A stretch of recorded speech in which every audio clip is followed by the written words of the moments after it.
Hello, you are listening to the Natural Healing Show for UK Health Radio. I'm your host, Catherine Carrigan, medical intuitive healer, Amazon #1 best-selling author. You can find out more about me and my work at catherinecarrigan.com and unlimitedenergynow.com. While you're there, definitely sign up for my newsletter so you can learn even more about how you can heal yourself naturally. Now, our guest today is Jason MacKenzie. And Jason MacKenzie is the author of Man Down, a survival guide for men. I'll get him to tell you about his wonderful book. And he's the chief coaching officer at the Ames Institute. You can find out more about Jason MacKenzie and his wonderful work at his website, grief.tools. Welcome, Jason MacKenzie. Thank you, Catherine. I'm happy to be here and I'm really looking forward to our conversation. So, we're going to be talking today here about male grief. So, my first question for you is what is grief and how does grief differ from depression? Oh, that's a great question. So I think grief, it's interesting because if you look for a definition, there's many different definitions of grief. I mean, I like to think of it as the process of coming to terms with the loss of someone or something important to you. So that can be a person, it can be the loss of a future that you thought you would have. It could be a job loss, a pet, but really most change involves loss, and grief is the process of coming to terms with that loss. And obviously there's a huge variation of the importance or the impact of the losses we suffer, but fundamentally I think that's what it's about. And when I think of depression, I think of depression, again, not being a psychologist or anything, but I mean, having lived with for a long time with someone who dealt with really devastating depression. I mean, it is sometimes I've heard it described as inconsolable mental anguish. So it's a mental health issue, that might require intervention to alleviate. But grief is something different. It's a natural process of coming to terms after a loss, but it can feel like depression. Trust me. I mean, when you are overwhelmed with sadness and are unable to, sometimes feel unable to function, and you're obsessing about, the loss that you've experienced. I mean, some of the symptoms can definitely mirror depression. So there's some similarities, and there's some fundamental differences, I'd say. I love that you described depression, inconsolable mental anguish. Great.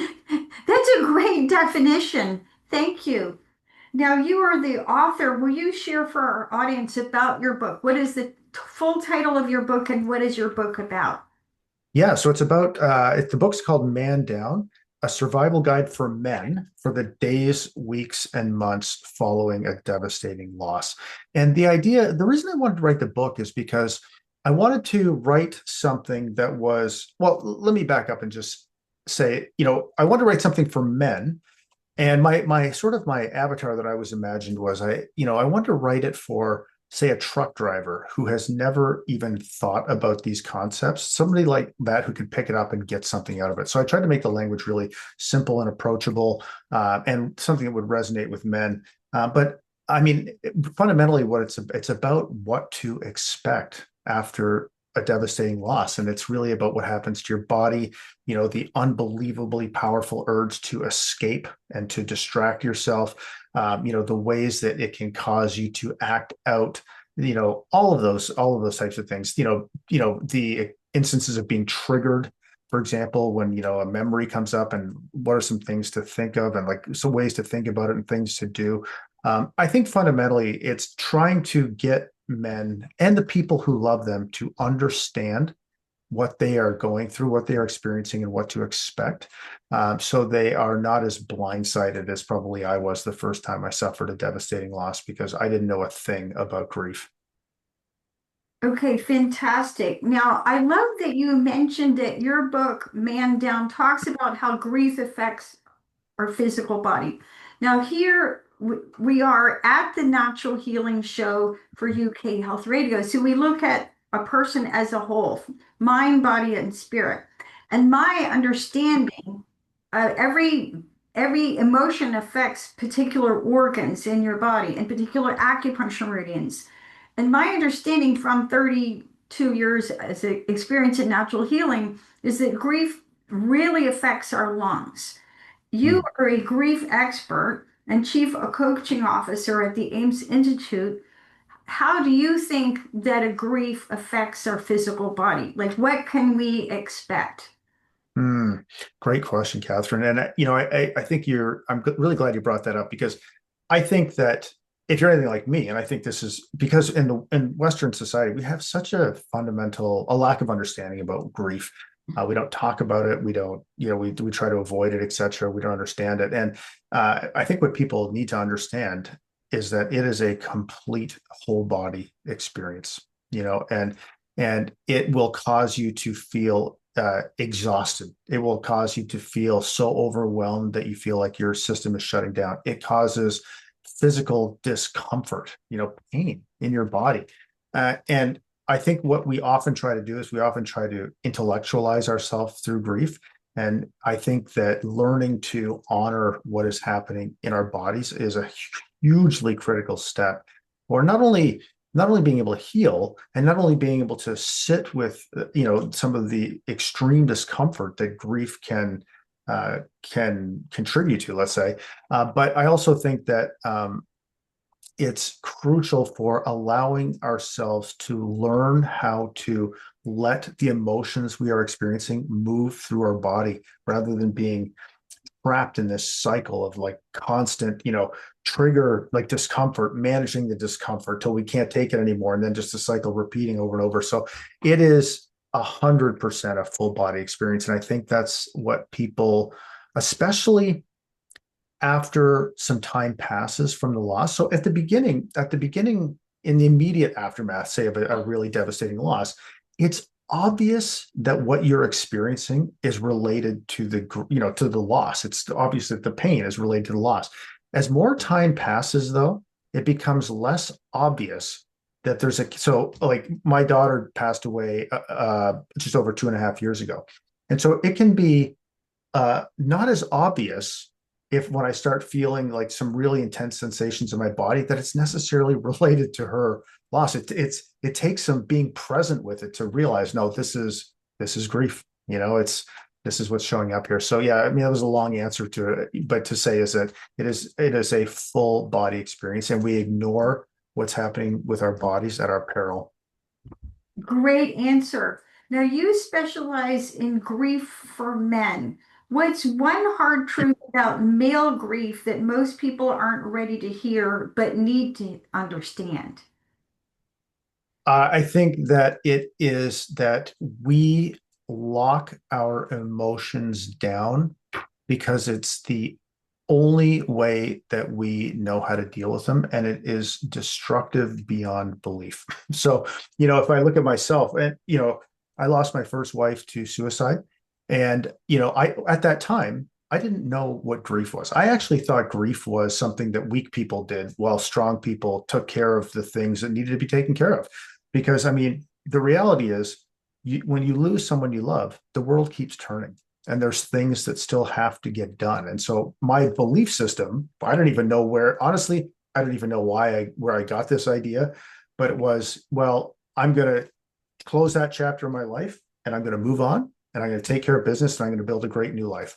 And I mean, and I was destroying myself with alcohol the whole time. And so I think, and without ever making the connection that my drinking problem and the pain of my wife's suicide, it never occurred to me that those things were related. So I think what people don't understand is that like men do grieve differently. We tend to grieve in terms of taking action on things, rather than sitting around talking about it. But we are experiencing the same emotions that anybody else would feel, woman, whatever, anybody else would feel.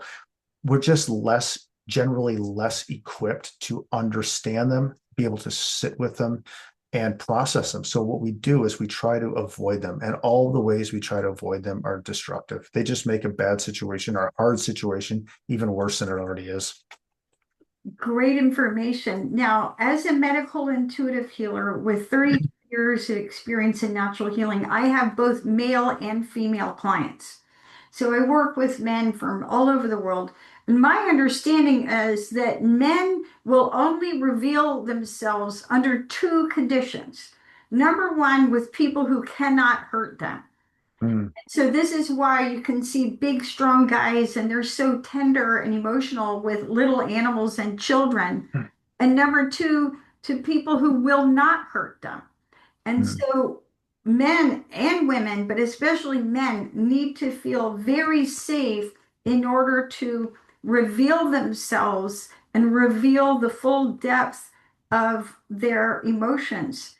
How can men feel safe to reveal their grief?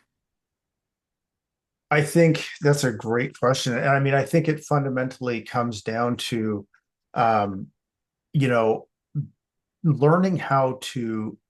I think so I'm going to back up. Actually, I'm going to start this again because that's a really good question. And I think that how men, I think the very first thing that men have to get past is the idea that grief is related to weakness. Because if you think grieving is being weak, you're never going to feel safe enough to reveal it because people hate feeling weak. And so, even for myself, even after all this time, these two devastating losses, there are still times where I'm clutching my daughter's urn to my chest and I'm bawling my head off. There are still thoughts that go through my mind that you're pathetic. You cannot, like, you could not protect your family in this diminished state you're in. Like, get it together. Now, I don't listen to those voices anymore, so I think, but they're there. They are still there, whether they're biological or societal or some combination of all those things. So I would say that, the very first thing is to realize that grief is a human experience, regardless of your gender, regardless of however you were born. It's a universal human experience.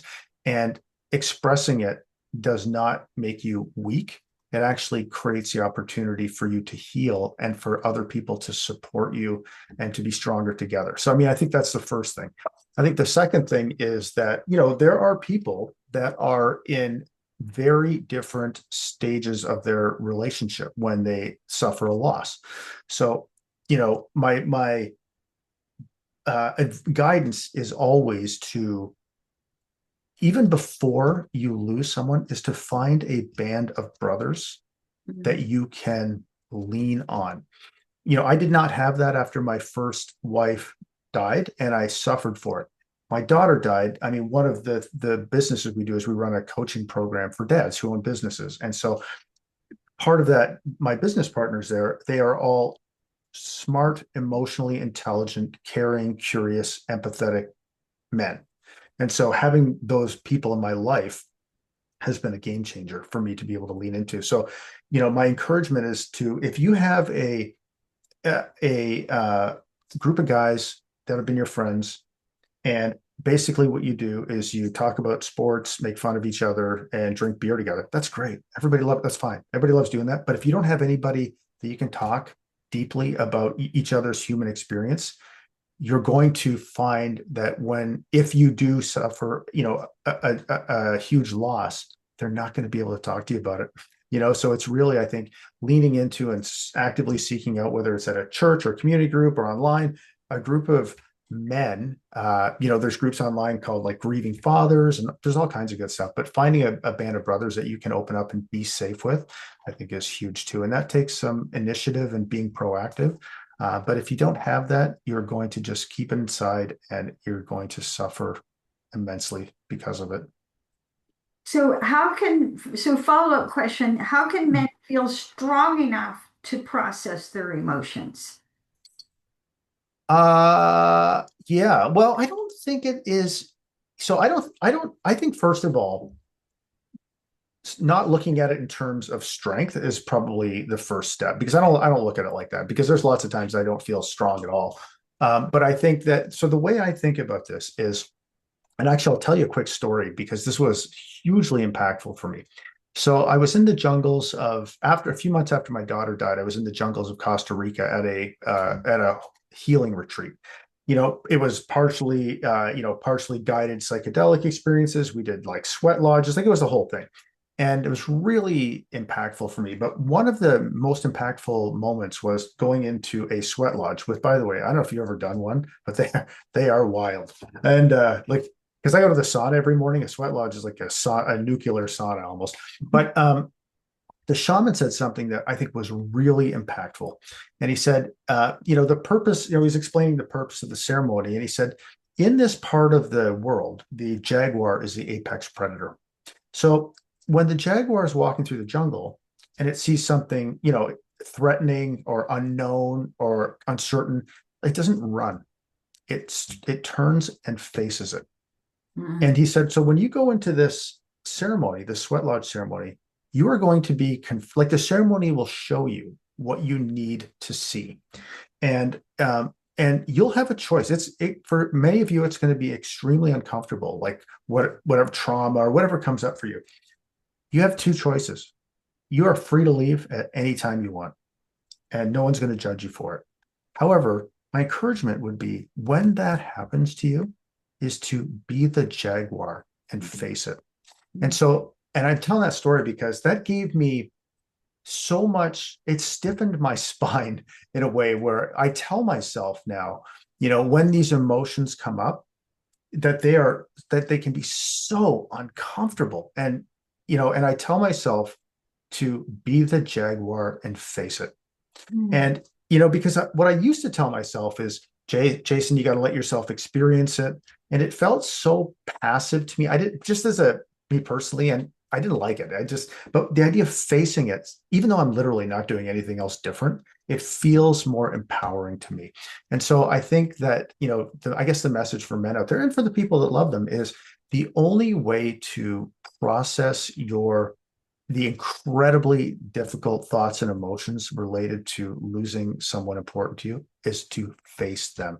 You cannot avoid your way to a better life. You have to face them. And that means sitting with them. It means learning how to talk about them. It means questioning, the beliefs that come up. It means being intentional about the words you're using. Like there's a lot of things, but ultimately it boils down to face it. Great wisdom. And with that, let's take a break and listen to a message from one of our commercial sponsors here at UK Health Radio. My name is Catherine Carrigan, medical intuitive healer. We're listening to Jason MacKenzie talk about how men can process grief. We'll be right back.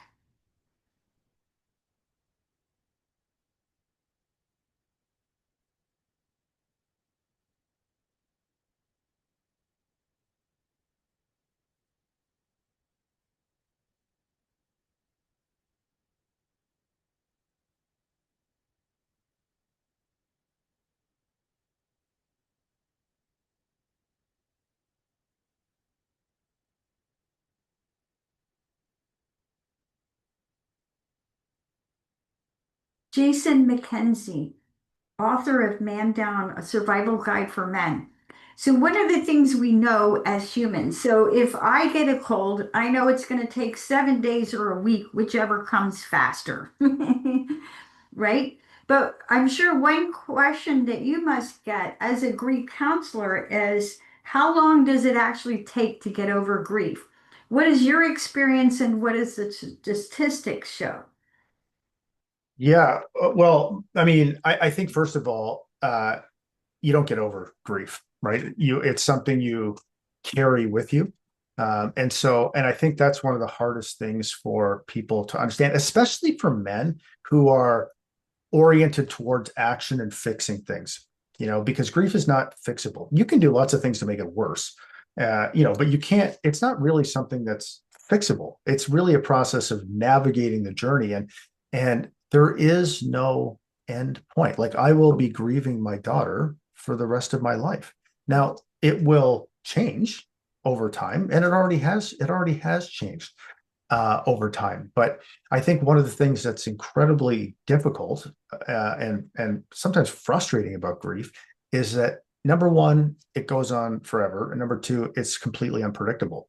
So there are times when you might be having like a period of time where things feel relatively easy and or almost like quote normal in some way, and then out of the blue be crushed by a wave of grief that you didn't see coming. and or part of healing with healing the part of the grieving process is also coming to terms with a lot of things that you have may have said or done in the past. So for example, my daughter was 19 when she died, and I really felt like being a great dad was important to me, and I did my very best as a father. So I told myself that I don't feel guilty about, like, because obviously we can look back and think, knowing the things we learn afterwards, we look back and think, oh man, I could have done that differently or this differently. And so I told myself I didn't feel guilty. Then I found out through going to a somatic experiencing therapist, which ties in nicely back to the idea that a lot of this, surfaces in the body. But I realized just earlier this year that I still feel guilty. And I still felt guilty at that time. And just the realization of that over 2 years in was such a downer, because I was like, I don't want to deal with this. I'm sick of it. Like I don't want there to have to be another layer of the onion I have to peel back right now. It's like you climb a mountain, and as soon as you get to the top of the mountain, you're exhausted, and then there's another one, and then there's another one. And so I guess the message really is that it does not end, but as you move through grief, and you heal and you do the work and you talk about it and maybe get help and all those things, you strengthen your capacity to deal with it when it comes. So you don't immediately, maybe it still hurts really badly, but you don't have the immediate urge to pick up a bottle and try to drink it away. Or maybe it happens and you have a moment where I'll tell one more story if you don't mind. So for me, one of the most painful memories of obviously like losing my daughter was going to the funeral home and seeing her body on the table. And it's something that has, in the 2.5 years since she died, it's just come up many times, and it's always very painful. And sometimes it's in dreams, sometimes it's just out of nowhere. Maybe a couple of months ago, I was actually at a yoga class, and this image came up in my mind. And basically, what I did was I just sat with the experiences that was happening in my body. But after I did that, this incredibly clear thought came in my mind, which is, this memory will always be a part of me, but it no longer scares me. And so and I'm sharing that example because that's, for as long as I live, I will have the memory of seeing my daughter dead at the funeral. But my capacity to deal with the memories is growing and changing. And so, it'll still come up, but it won't, have me on my hands and knees like it did at the beginning, for example. And so, there's a long-winded way again of saying, like, grief does not end, but your ability to process it and navigate it and deal with it and move forward with it, if you do the work, it will evolve and it becomes more manageable. I really appreciate the honesty of your answer. And as a medical intuitive healer with 32 years experience, I completely affirm what you're saying. Because so many people think healing, whether it's physical healing or mental emotional healing, is like a linear process. My experience is actually, it's more like a spiral. And I'll share a story. I'm the author of 10 books. And when I wrote my book, Unlimited Energy Now, I went into meditation. I was like, okay, how do you illustrate unlimited energy now? And I got that it's a spiral.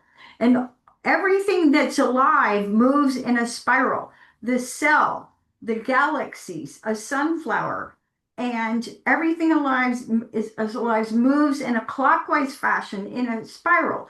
So sometimes when we are in a healing process, whether we're overcoming grief or any other deep emotional challenge, you think, oh gosh, here I am again. I'll never get over it. But you're never at the exact same space. I totally agree. You're on a different, place on the spiral, right?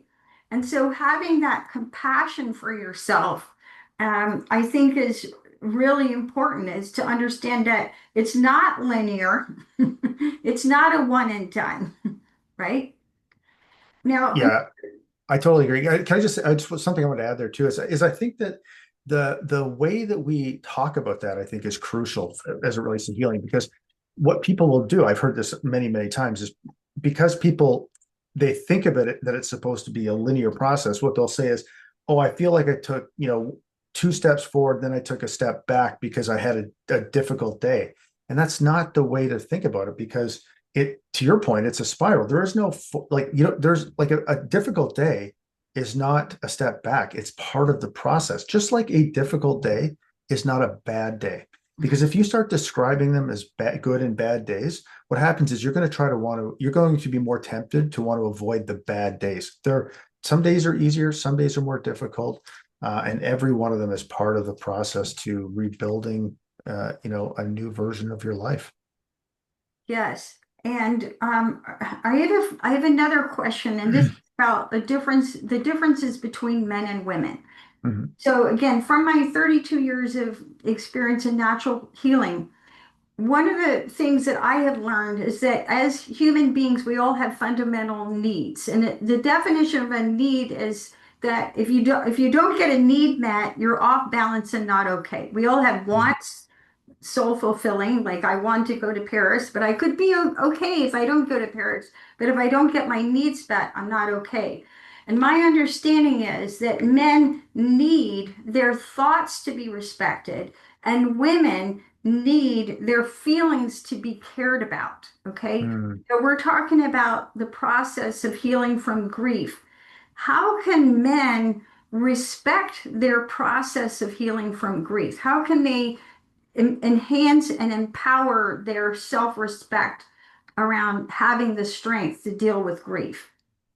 That's a great question. And it's so interesting that you say that about the difference between men and women, because in our men's groups, one of the very first things we teach people is the skill of emotional validation, right? Which is how to actually acknowledge, understand, and accept another person's emotional experience without trying to fix it. And so men tend to be fixers, right? So we tend to invalidate the people we love all the time. Yeah. So as far as for men to respect that process of grief, yeah, that's a great question. I mean, I think what is required is to break down, and this is very, very hard, especially for most guys, is to break down the stereotype of what a strong man looks like.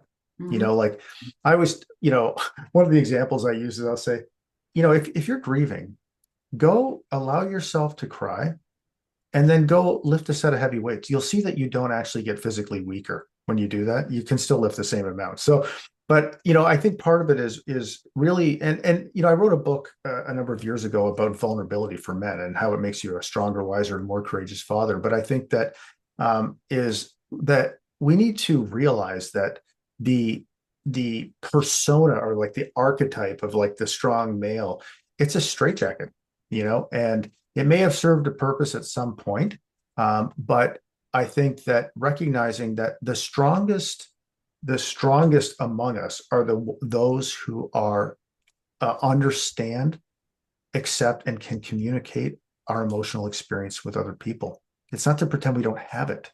In emotions, there are no right or wrong emotions. They just are.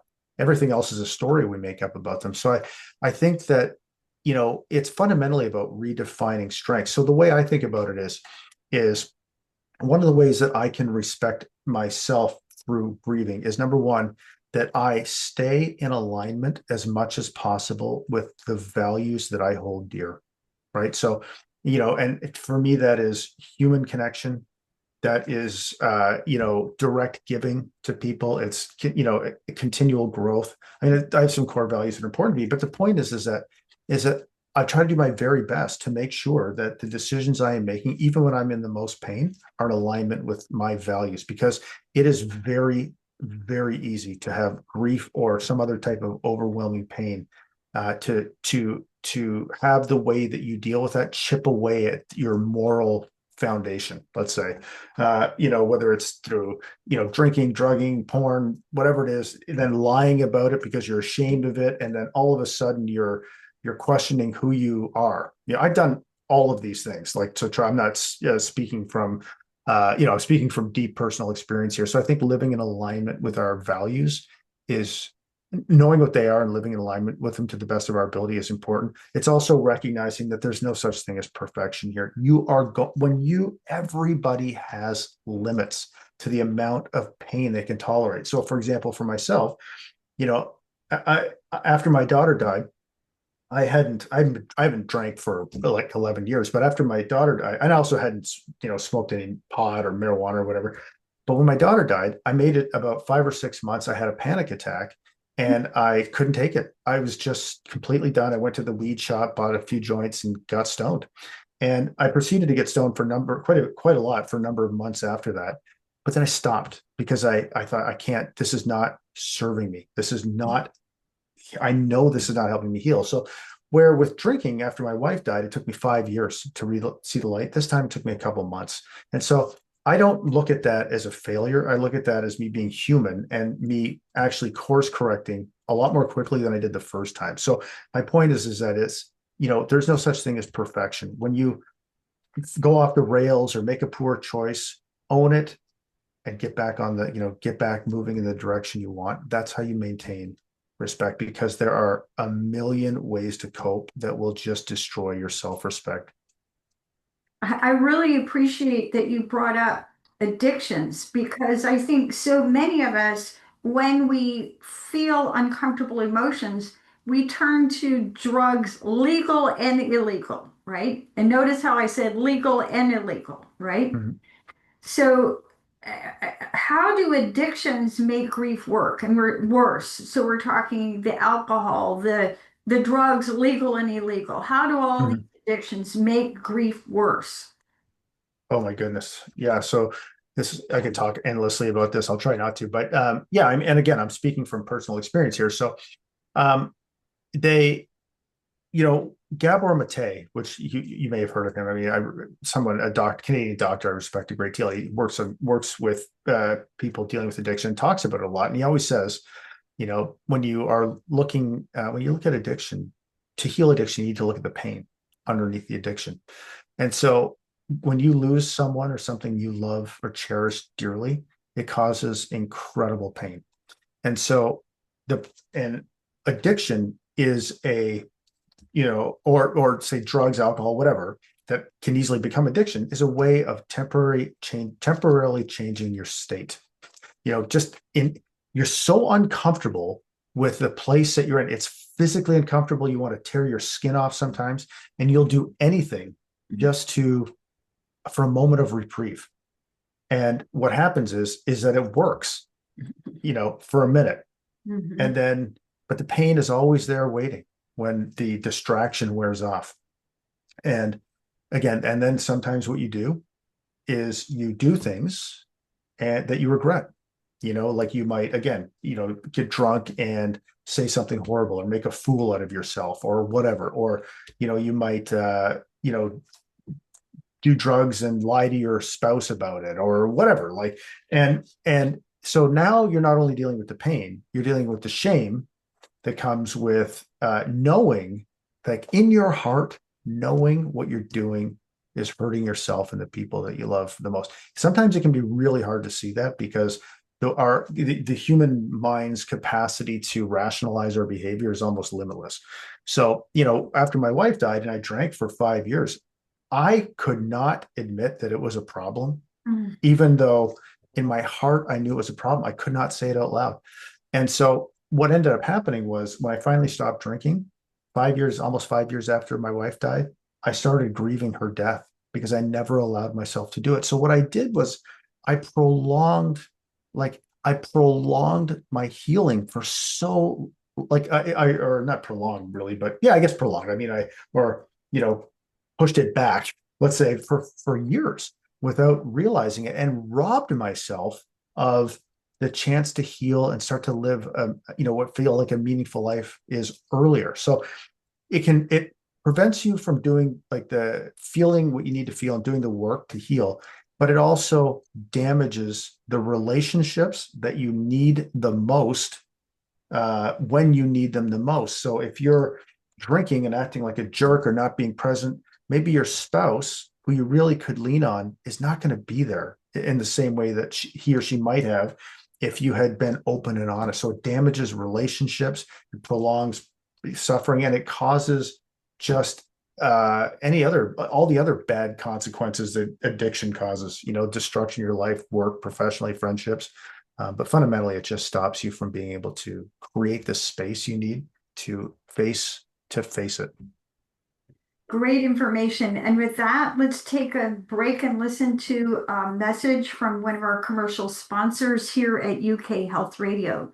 My name is Catherine Carrigan, medical intuitive healer. We're listening to Jason MacKenzie, author of Man Down, a survival guide for men. And we're talking about how men can heal from grief. We'll be right back.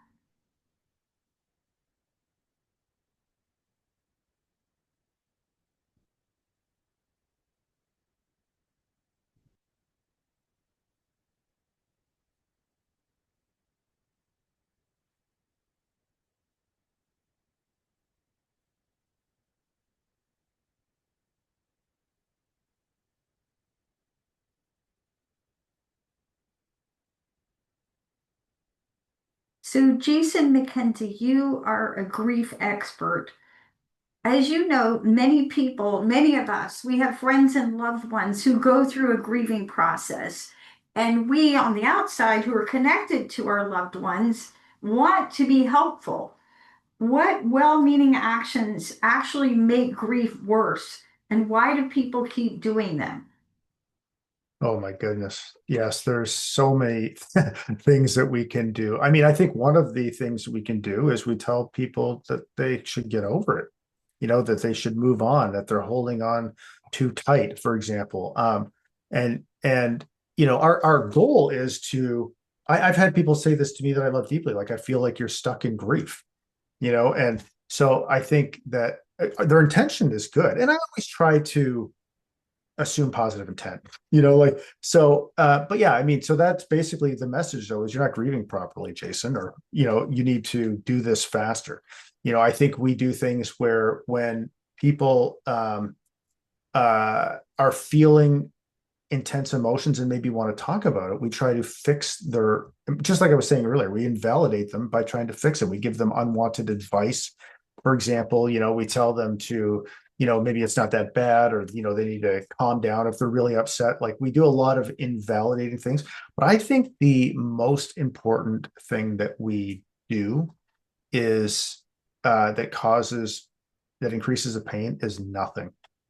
Because one of the things that you will hear over and over again, this has been my experience too, is that you lose someone or something really important to you, and people will ask about it for a very brief period of time, and then all of a sudden it never comes up again. And you're sitting here. I had this experience last weekend with some family that was here, and I just find it fascinating that people don't ask anything about the loss of my child. I've had family members that or people really close to me that haven't, other than maybe after like the first week, have not said a word to me about it.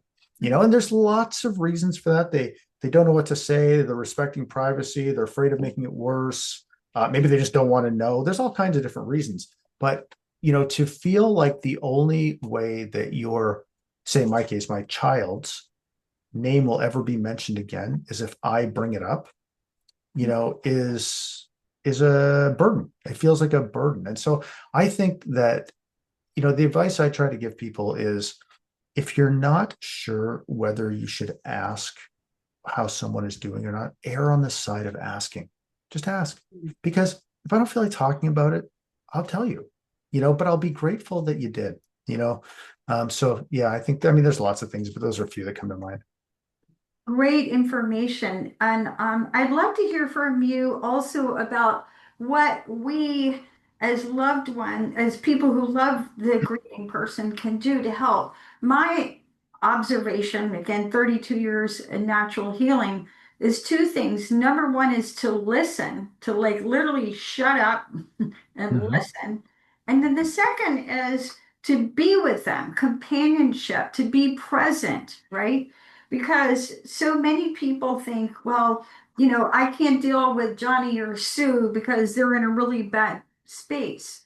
But once you realize you don't actually have to fix someone or fix how they're feeling, but just simply to be present with them, that alone can be very helpful. So, what do you find helps in supporting someone who's grieving? I think that you just said it as good as I could hope to, Catherine. I mean, it really is the about, being present. And when I say being present, I mean like you said, I mean actively listening to someone. I mean reflecting back what you've heard them say. I mean, but I also mean being able to sit with them in the with the emotions they are experiencing, no matter how uncomfortable they are. And that can be really, really hard for people because first of all, it's difficult to see someone you love in pain.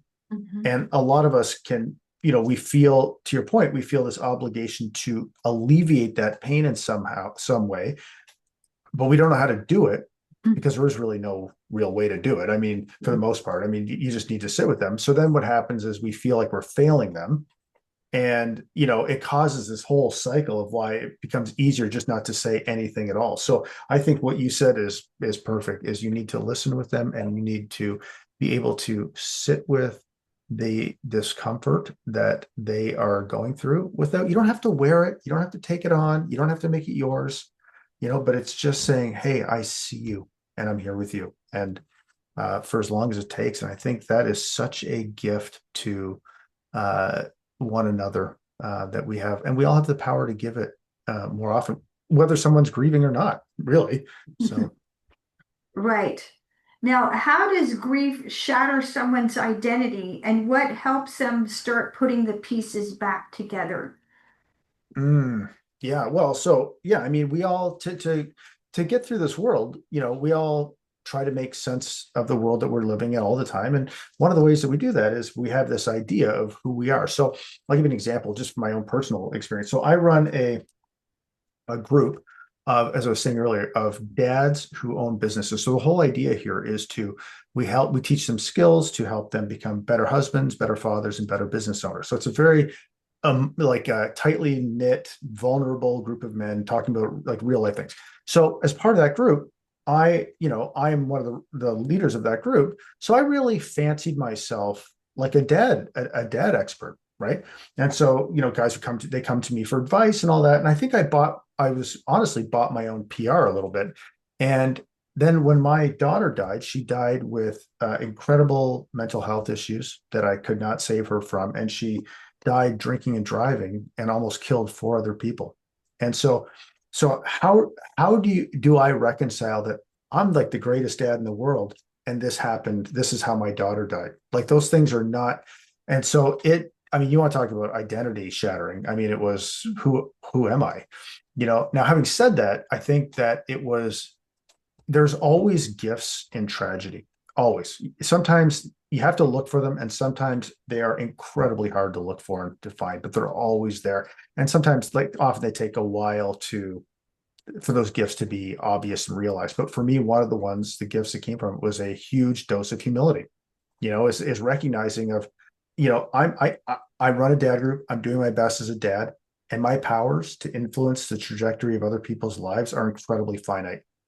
What much less than I had led myself to believe, I would say. So I think that, um, you know, I think that our identity being shattered is a very common thing, or even your identity, maybe to even simplify it. I'm the father of two daughters. What am I now? Am I the father of one daughter? Am I the father of still two daughters? I don't even know. I mean, I still haven't landed on a way to actually answer that question. It just depends on the mood I'm in at the time. But regardless, I mean, that shatters your identity. And so part of the healing process is really being able to is come to terms with who you are, who you want to be, like this next version of yourself. So I think of myself now as someone who is really committed to transforming the face of men's grief. Like that feels like a really important mission to me. So I think finding a sense of purpose, is a way to a way to make meaning out of the lives and deaths of the people you lost. But yeah, it's a very painful and difficult process of trying to reassemble who you are after who you thought you were is has been destroyed to a certain extent. Wonderful insights. You've been listening to the Natural Healing Show for UK Health Radio. My name is Catherine Carrigan, medical intuitive healer, Amazon #1 bestselling author. You can find out more about me and my work at catherinecarrigan.com and unlimitedenergynow.com. While you're there, sign up for my newsletter on Substack. Our guest today has been Jason MacKenzie, author of Man Down, a survival guide for men. He's the chief coaching officer at the Ames Institute. You can find out more about Jason MacKenzie and his wonderful work at grief.tools. And remember that grief is a normal, natural human emotion. We're all going to go through that at some point in our life. And the experience of grief deepens our soul. It adds weight and depth to our soul. It's a whole body experience. And as you learn to become present with yourself and present with others who are grieving, you can notice that you're healing yourself naturally. Thank you so much for listening, and we'll see you next time.